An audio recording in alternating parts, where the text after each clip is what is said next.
young teenage boys when they started 50 years ago.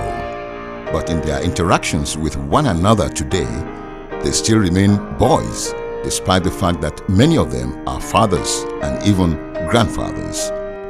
Like they say, boys must be boys. The foundation of academic, social and moral virtues laid from the admission into the premier institution of the old western state of Nigeria in 1971 to their passing out in 1975 has crystallized into responsible, successful and great men of integrity today. They all, without an exception, gained admission into Government College Ibadan, and GCI passed through them. Of immense value to these men who 50 years ago were boys is the bonding, camaraderie, brotherhood and chivalry which tends to render assistance to one another without fuss, morally, materially, professionally and even counsels. Such is chivalry of the 1971 set of GCI, which in some jealous quarters was given the sobriquet Akpata Ganga Grammar School. Reliving their experiences and escapades in GCI was an underscore of their fellowship. It's always a pleasure to have reminiscences about Government College Ibadan. In my relatively long sojourn in school, that was the place I spent the longest period of time. 5 years for the O-levels. And it was remarkable from the beginning. You know, GCI trains you to be forthright. It trains you to be straight. It trains you to speak truth to power. Sometimes that's not exactly a nice thing because it can get you into real trouble. More importantly, it trains you to stand up for yourself. GCI, my GCI. My best moments in life was spent at GCI. I had fun in school. I have a lot of good friends. We are still friends till date. Very great school, the best school anybody could ever have gone to. But the whole of my experience in GCI is memorable. But there's one I remember above all else. We had this, when we were in Form 2, Form 3, we had this senior. He was known as a bully all over the school. From Swanston House, Block 4, to Greer House, he was a bully. You saw him and you crossed the road to the other side. You did everything to avoid this man. But in spite of that, he would come after you and show you that he was boss. But there was one day, we heard of an epic fight that crossed house grounds, started in Greer House and ended up on the hockey field. It was between one Mr. Sheon Oyefeso and one Mr. Bagbelu. And we thought that Mr. Sheon Oyefeso, who was a proverbial bully, would be having the upper hand. But he was thoroughly trounced by Bagbelu. And we were so happy. So after that period, once Sheon bullied us, we said, Yawo Bagbelu, Yawo Bagbelu, Yawo Bagbelu. A unique characteristics of old boys of Government College Ibadan is the appellation given to their wives, who are called young girls, even if the young girl is an octogenarian. So the young girls of the 71 set are usually amazed and amused at the boisterous conviviality amongst their husbands as they joke and banter like innocent but mischievous teenagers. In 1972, I was coming from the dining hall in company of my good friend, Dupe Odele, and I was telling me of how Barry Bonet, one of our seniors, Bayo Adebanjo, that sent me to go and get him hot water to take care of his leg that he had injured in a football match. And I told Mudupe Odele, who was also known as Okon, that don't mind this Barry, I cannot assist him in any way. All I heard there was a loud bang from the rear. a loud, serious slap, an earth-shaking slap. It was Barry. In any case, to cut the long story short, I spent the next couple of weeks under his bed in the night. I will resume there by 8 o'clock, then leave there by 12 midnight.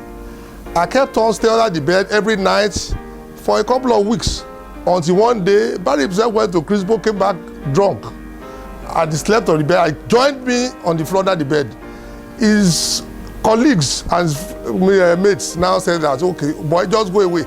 I'm sure the following day, Barry was so embarrassed to come and attempt to resume my punishment. So that was all the experience I had.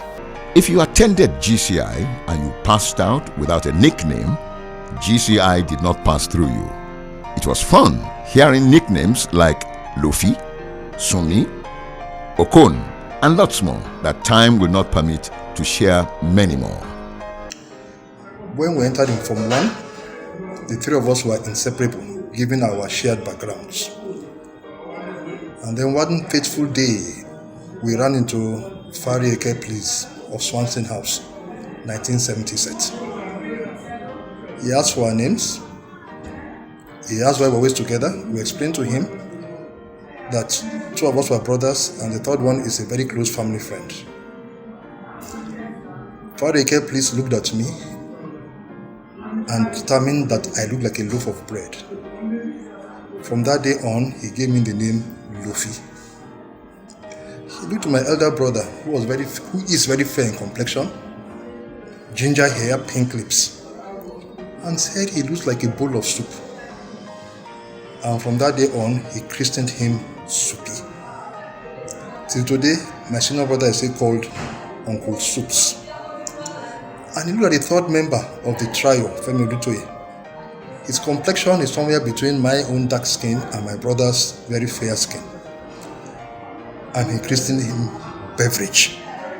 Luffy, Soupy, and Beverage. The standard GCI breakfast. Only we classmates knew the source of these nicknames. And all that remains a secret up to tomorrow. But the names have stuck, and we still call ourselves by these nicknames. But I would like to just share one incident that happened at the University of Ife. I had a bike accident, and the security man on the spot asked my classmate, my friend Kinabo of blessed memory, asking of my name, and he racked his brain, and all he could remember was my nickname. He just told the guy, he said, "Oh shit, it's late." In GCI, we all wanted to have big afros like Michael Jackson. And my mother always used to shave my head. Always, because she just thought, just go to school, get your head shaven. And one of my classmates, who is a bloody rascal, Onodele, anytime he sees me till today, he'll say, "Obori oriye olepo." Indeed, GCI was a ground for all-round development of the boy into a man in discipline, academics, sports, and extracurricular activities. All of these attributes are inherent in virtually every product of Government College Ibadan, especially the 1971 set. A set of quote-unquote rascally and exuberant boys. But in all of the rascality and exuberance were noble virtues that have transformed these bubbling young men into very successful leading lights in their various endeavors.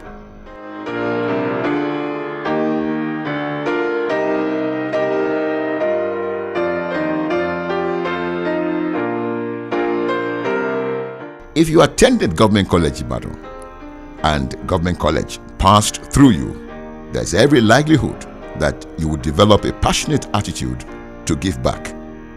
In celebrating the anniversary of the year of entry of any class set, especially 30th or 50th, it has become a tradition to embark on infrastructural projects as a way of giving back to keep the touch of GCI aglow.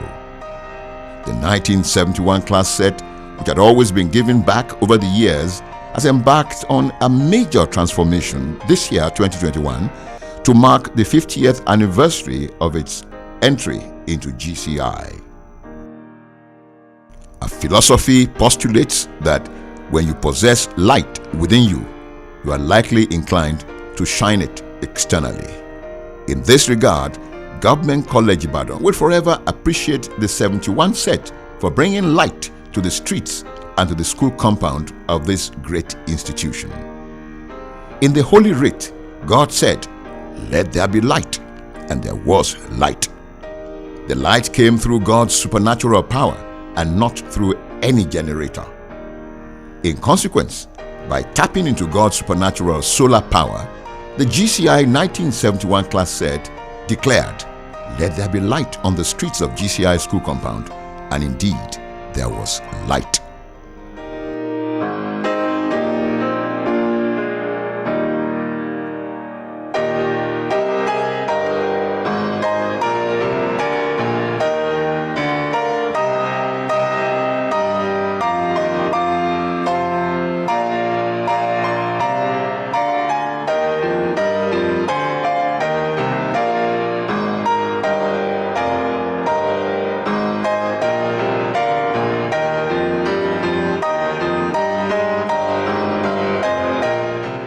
$50 gbosas to the GCI 71 set for this laudable feat. As you peer into your graying years, may the lamps of joy continually illuminate your lives and encompass your fellowship and association with the bright sparkles of peace, love, harmony, and the unlimited great grace of God.